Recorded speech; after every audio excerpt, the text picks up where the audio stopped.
បាទអនុញ្ញាតគ្រប់នឹងជំរាបសួរបងប្អូនបាទទាំងអស់គ្នាបាទស្រាប់ថ្ងៃថ្មីបាទថ្ងៃនេះថ្ងៃទី9បាទខែ5 2026បាទថ្ងៃនេះបងមានតម្រុយពិសេសបាទចែកជូនបងប្អូនហ្វីទៅដែរបាទថ្ងៃទី9នេះបងប្អូនបាទហើយម្សិលមិញបាទតម្រុយរបស់យើងម្សិលមិញថ្ងៃទី8បាទយើងបានលេបបានជីមួយលេខទៀតហើយបងប្អូនសម្មិញបាទម្សិលមិញបងប្អូននៅក្នុងខ្សែដែរបាទខ្សែ8 49បាទវាមកត្រឡប់មកបងបាទ94បាទហើយ48វាមក47ទៀតណាបងប្អូនសូមមិញបាទដែលយើងបានលេខបានជីមួយលេខដែរ4994បាទសូមមិញបាទហើយចំពោះសមាជិកសូមមិញសមាជិកបងប្អូនក៏បានលេខបានជីដែរបងប្អូនសូមមិញសមាជិកចូលបុកពិសេសបងប្អូនបាទសូមមិញសមាជិកបងឲ្យបុកពិសេស68បាទម៉ោង4បងប្អូនបាទ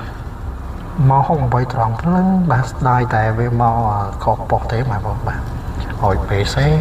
ពីលោកមកអាបាទស្ដាយត្រង់ថាវាមកខុសប៉ុសបាទតែក៏បានលៀបបានជីសមាជិកដែលគាត់បានដាក់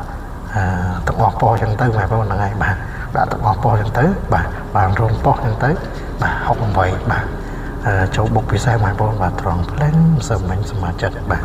ក៏បានលៀបបានជីដែរបាទបាទឥឡូវចូលទៅកាន់តម្រុយរបស់យើងសម្រាប់ថ្ងៃថ្មីថ្ងៃនេះទី9ខែ5បាទ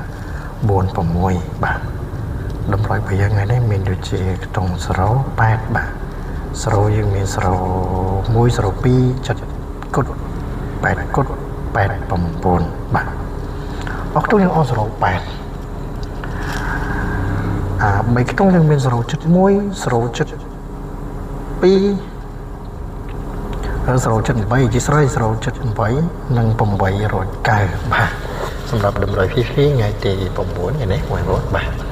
ហើយតម្រុយរបស់យើងក៏មានតែប៉ុណ្្នឹងទេបងប្អូនទស្សនាមើលបានស្រឡាញ់ពីចិត្តខ្ទង់ណាបងប្អូនអាចយកកំសាន្តបានបងប្អូនណាបាទសម្រាប់ថ្ងៃទី9នេះបាទហើយចំពោះសមាជិកបាទថ្ងៃទី9នេះបាទចំពោះសមាជិកបងក៏មានលេខបុកពិសេសល្អគិតម៉ោងមួយលេខបាទទុកស្រាប់ឲ្យសមាជិកទៀតហើយបងប្អូនបាទថ្ងៃទី9នេះបាទមានលេខបុកពិសេសល្អគិម៉ោងមួយលេខបាទទុកស្រាប់ឲ្យសមាជិកទៀតហើយបងប្អូនបាទថ្ងៃទី9នេះបាទហើយសម្រាប់លេខបុកពិសេសដែលគូទុកឲ្យសមាជិកថ្ងៃនេះបងប្អូនបាទមានតែមួយលេខទេបាទអត់មានច្រើនទេបាទមានតែមួយលេខទេសម្រាប់បុកពិសេសបាទឲ្យសមាជិកបាទថ្ងៃទី9បាទខែ5នេះបងប្អូនបាទហើយសម្រាប់បងប្អូនដែលចង់ធ្វើសមាជិកបងប្អូនអាចធ្វើបានបងប្អូនណាបាទចំពោះបងប្អូនដែលគាត់ចង់ធ្វើសមាជិកអាចធ្វើបានបាទបងប្អូនគ្រាន់តែប៉ះទៅលើរូប profile ដែលបងតាំងនៅខាងក្រោមកន្លែងពណ៌លឿងបងប្អូនបាទបងប្អូនប៉ះពីលើទៅនឹងឃើញមានដូចជាលេខបាទឃើញដូចជាឆាតហើយបាទអញ្ចឹងបងប្អូនចង់ធ្វើសមាជិកបងប្អូនឆាតមកក៏បានបាទ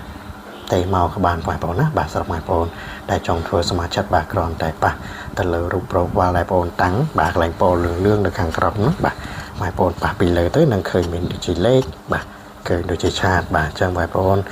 ចង់ធ្វើសមាជិកឆាតមកក៏បានបាទទេមកក៏បានបងប្អូនណាបាទហើយតម្រុយរបស់យើងថ្ងៃនេះក៏មានតែប៉ុណ្្នឹងទេបាទជាចុងក្រោយបងប្អូនក៏សូមជូនពរបងប្អូនបាទជួបតែសំណាងល្អហេងហេងដល់គ្នាហើយកណាប់នេះបាទបងប្អូនក៏សូមអរគុណសូមគោរពលាបាទ